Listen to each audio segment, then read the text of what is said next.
ceux qui ne le savent pas, c'est ma thèse. Ma thèse doctorale a consisté à créer un modèle. Et c'était un modèle quoi? C'est parti de cette question de la question autour du paradoxe congolais et africain. Et nous sommes ce que nous sommes avec tout ce que nous avons, mais nous continuons à vivre ce que nous vivons et ce que nous déplorons. Et ça continue à s'empirer et à se détériorer au fur et à mesure, malgré toutes les interventions et des partenaires bilatéraux et des partenaires multilatéraux et les interventions. On change de régime. Nous sommes partis de là. 95% chrétiens ou 90% chrétiens en RDC. Si là on prie beaucoup jour et nuit, les églises, les hommes et les femmes de Dieu qui parlent en langue, qui ont des enseignements de 5e dimension, des révélations spirituelles, jour et nuit, compétition, même des révélations et des français, c'est en RDC. Mais pourquoi même toutes ces prières-là deviennent comme inefficaces?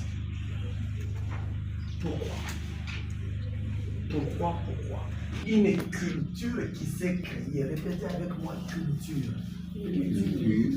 Et la culture, c'est au-delà de la mentalité, ce n'est pas autour de soi, et la manière de penser, la manière de se comporter, la manière de communiquer, la manière d'agir, c'est constitue la culture.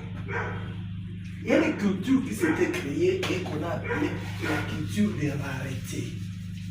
Je venais de parler ici le matin du mercenariat. Le mercenariat fait partie de la culture de rareté.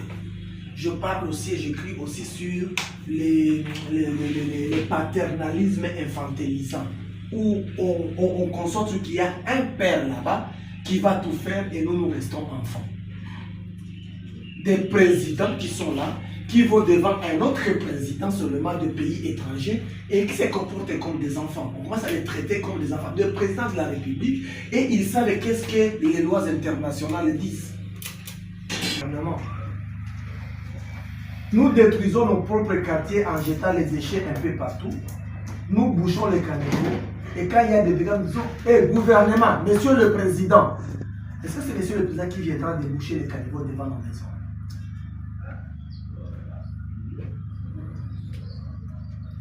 Un pont se casse entre deux villages et on dit, monsieur le président. Donc on n'est plus capable de couper les bois. Les deux villages s'unissent, on coupe le bois et on met notre pont. On doit attendre le président. C'est ça le paternalisme infant.